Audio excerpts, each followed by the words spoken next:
Criminosos tentam roubar um posto de combustíveis em Lagoa Seca e deixam rastro de destruição.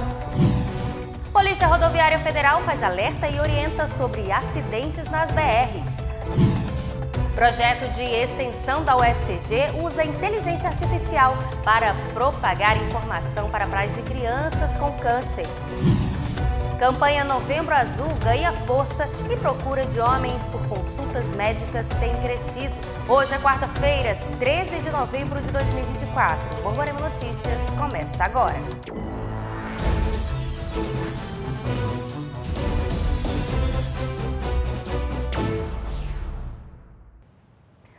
Olá, boa noite.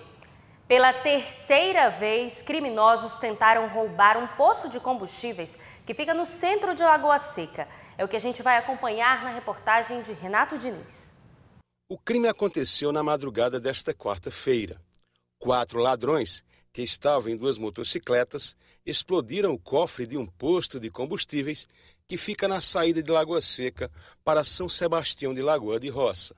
Mas de nada adiantou.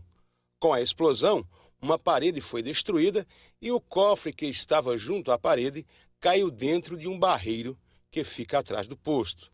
Os ladrões, que tinham rendido um segurança e um frentista, nada levaram. Parte do teto foi danificada e muita coisa também foi pelos ares. Uma câmera de monitoramento foi parar em cima de uma banca. Eu estava já dormindo, acordei com o pipoco. Foi muito forte o pipoco.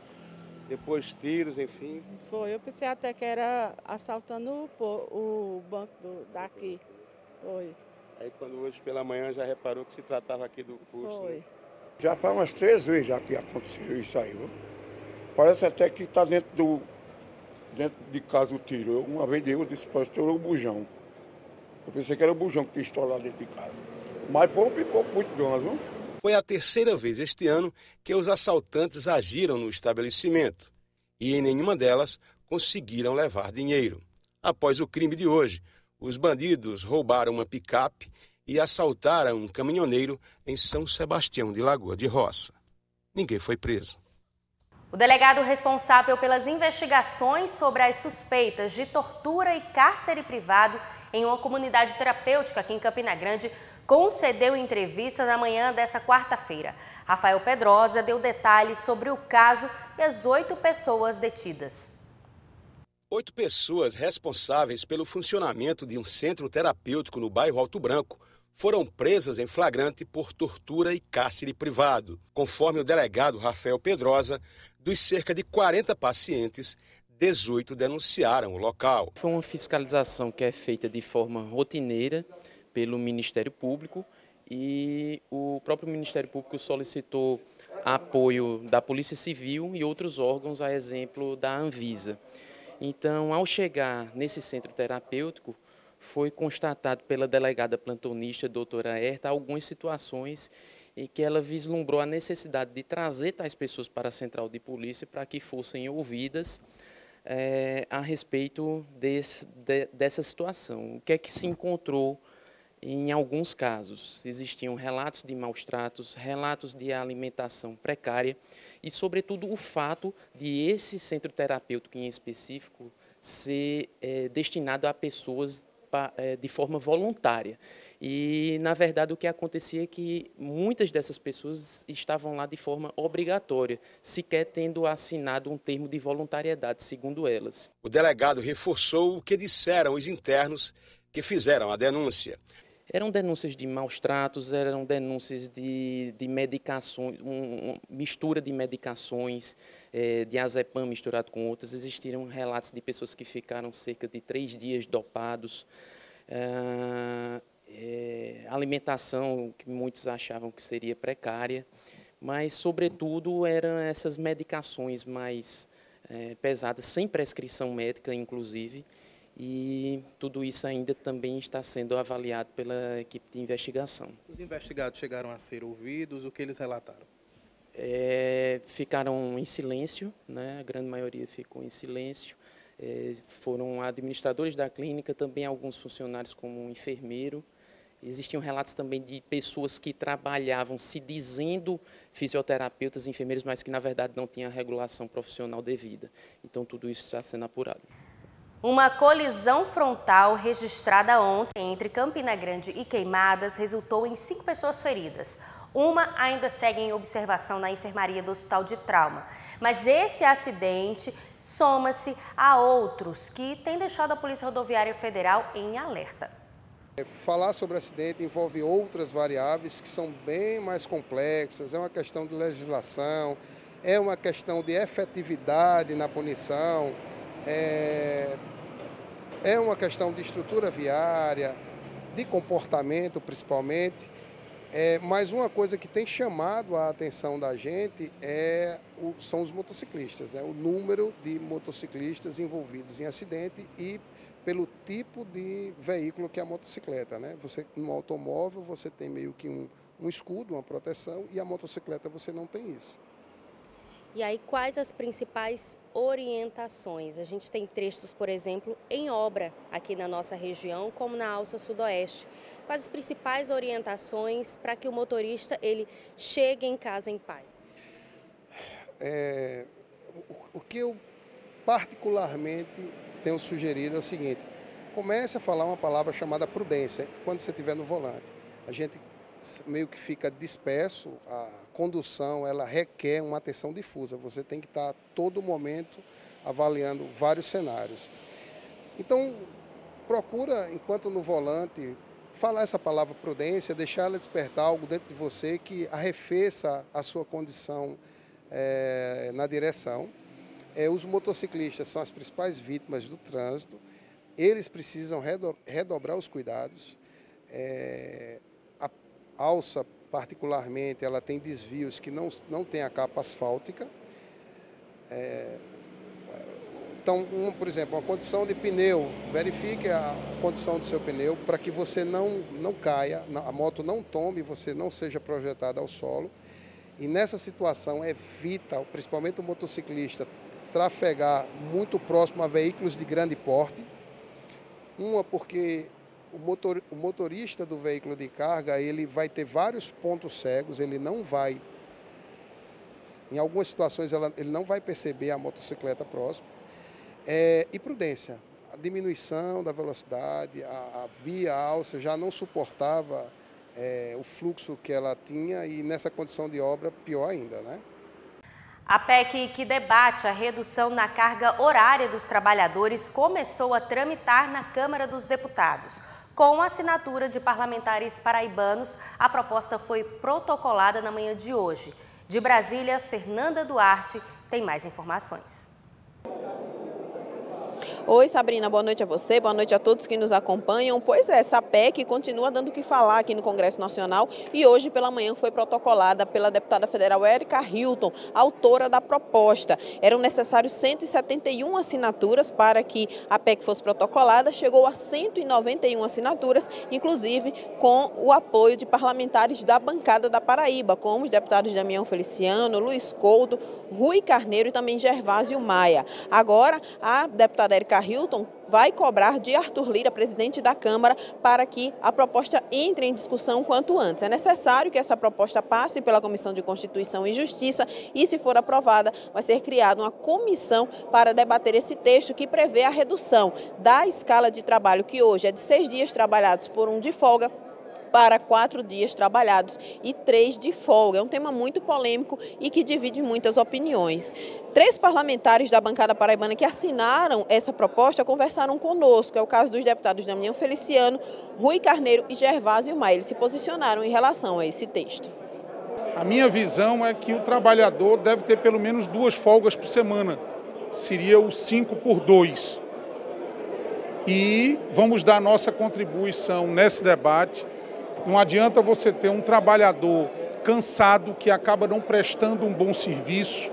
Isso prejudica a sua vida em relação à sua família e em relação ao seu emprego.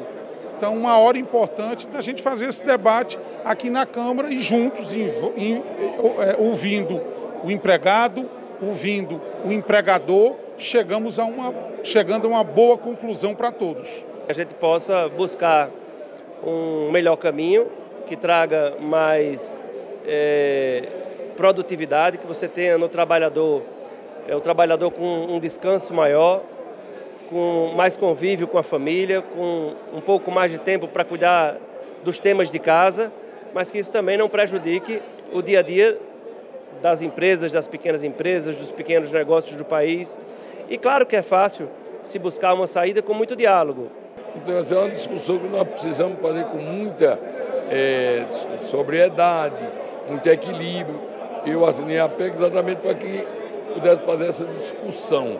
E essa discussão nós vamos ter que encontrar um caminho que possa adequar não só os empresários, como a carga tributária dele, como também o governo e, acima de tudo, os trabalhadores com a sua qualidade de vida, né? A deputada Érica Hilton está conclamando a população, inclusive, para se manifestar através das redes sociais e deve programar uma manifestação pública que vai acontecer nas principais capitais do país. A data ainda vai ser definida, mas a deputada está à frente de todas as negociações e também de todas as movimentações para análise dessa proposta.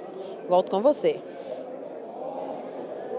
E agora vamos falar de saúde. A campanha Novembro Azul, que alerta para o câncer de próstata e a saúde do homem em geral, tem ganhado força a cada ano.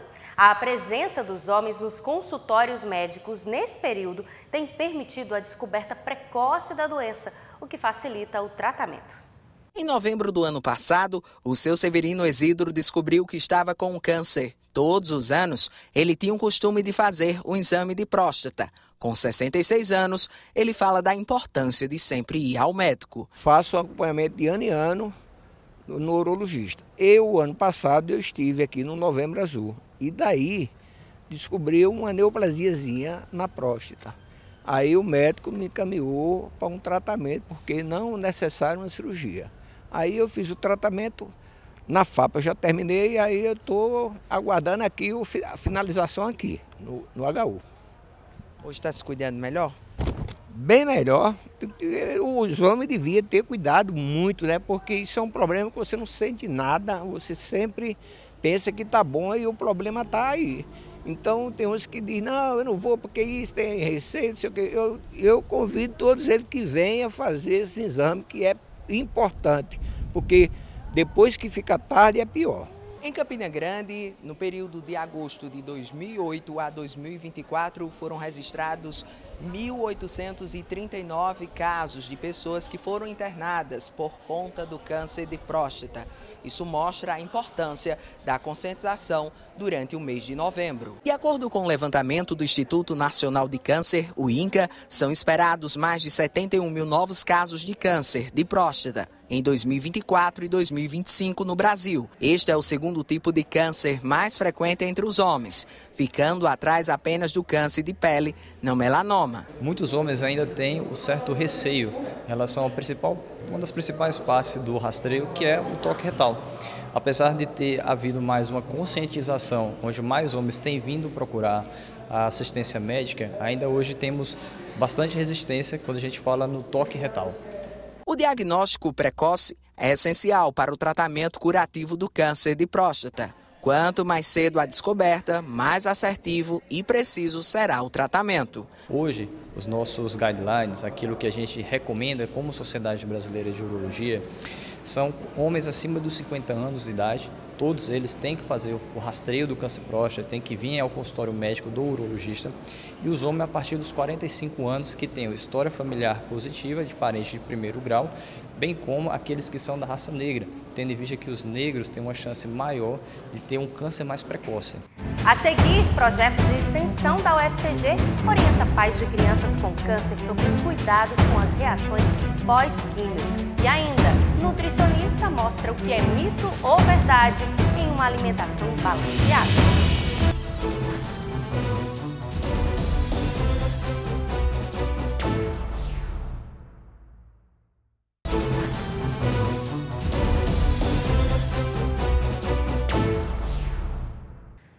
Você aí de casa já trocou alguma alimentação achando que estava fazendo o correto?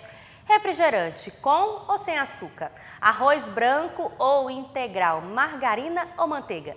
Escolhas que podem fazer com que os resultados da sua malhação não não sejam alcançados tão rapidamente assim. Manter uma alimentação saudável é algo que exige disciplina. Para não sair do foco, há quem mude certos hábitos por conta própria. E aí vale o alerta. Tomar atitudes não recomendadas por nutricionistas pode levar ao efeito contrário. Maria Goretti tenta sempre seguir uma alimentação regrada. A gente vive em dieta e a gente tem que viver comendo de uma forma saudável para poder ter mais anos de vida. Sara tenta ter uma alimentação boa durante a semana. Já no final de semana, come sem regras.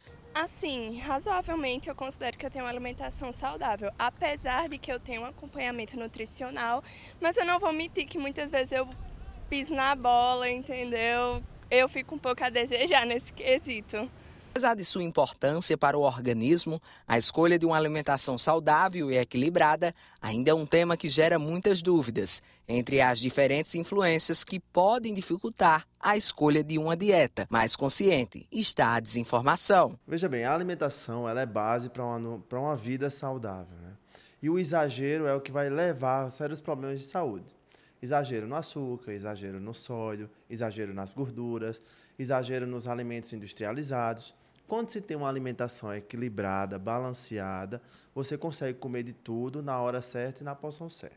Porém, as pessoas acabam aí buscando a facilidade, porque muita gente, quando a gente fala de emagrecimento, as pessoas não querem emagrecer. Elas querem ser emagrecidas, elas querem achar aquela fórmula mágica, aquele alimento mágico que vai resolver o problema, e aí acaba gerando outros problemas para a saúde. Então, quanto menos ingredientes tiver no produto, mais saudável ele é para você. Um projeto de extensão da Universidade Federal de Campina Grande acolhe crianças em tratamento contra o câncer.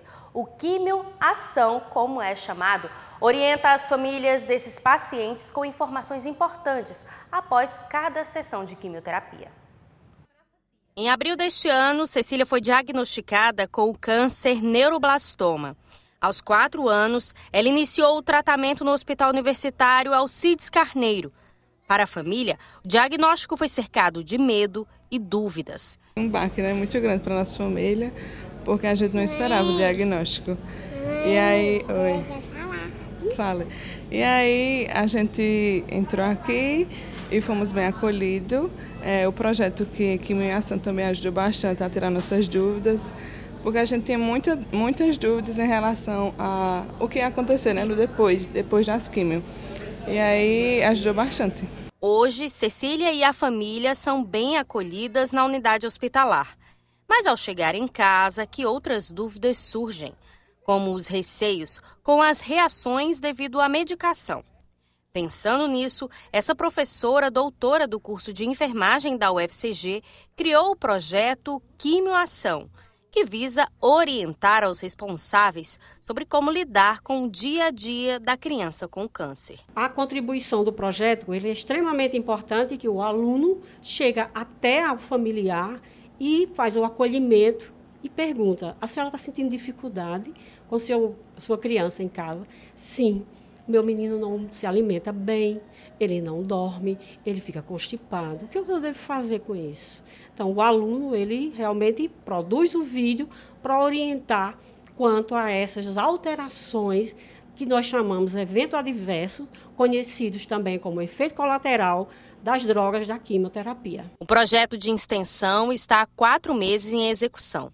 Conta com 5 alunas graduandas da área da saúde, que atendem os familiares e produzem conteúdos midiáticos esclarecedores. A gente leva muito tempo assim, fazendo, corrigindo, editando de novo, vai dando dar certo, aí volta de novo, vai, manda para o grupo, aí eita, foi uma coisa errada, porque tipo, a gente vai criando e vai mandando para uns aos outros, pra gente, porque eu não percebo o defeito, mas aí você vai perceber, né? E a gente vai tendo essa dinâmica e quando vê, já passou um dia, aí no outro que a gente vai terminar e assim vai. Mas, por enquanto, tá dando tudo certo, graças a Deus, a gente tá conseguindo lidar e elaborando bons vídeos, boas publicações, né? Para deixar os conteúdos mais leves e didáticos, o grupo criou até mesmo um personagem usando inteligência artificial. David é porta-voz do conhecimento. O rosto amigável do nosso projeto é o David, mas por trás dele há uma equipe de profissionais da saúde e estudantes. O David surgiu da ideia de juntar a inteligência artificial com um apego emocional que a equipe tinha. David foi um paciente oncológico daqui, que ele foi muito importante para a equipe e, infelizmente, ele não resistiu e ele acabou falecendo. Mas a gente teve a brilhante ideia, vamos fazer um mascote para ficar mais dinâmico. Aí as meninas, coloca o David, ele foi tão importante para a gente. Tá bom, então o nome do nosso mascote é David e ele está em todos os nossos vídeos. O contato direto dos profissionais tem ajudado as famílias. Cecília não apresentou reações, mas saber o que pode acontecer após uma sessão de químio já deixa a mãe mais tranquila. A questão das náuseas, né, depois das químio, a mucosite também, que é uma feridinha que dá na boca causada pelas químio, e ajudou bastante o projeto. Ter conhecimento é essencial nessa aula. Com certeza, muito, muito essencial mesmo. As estudantes não passam apenas conhecimento. Em formação, elas aprendem na prática e com os profissionais do HU a lidar com pacientes do setor oncológico. É uma troca de saberes. Borborema Notícias de hoje fica por aqui. Assista agora o SBT Brasil. Boa noite.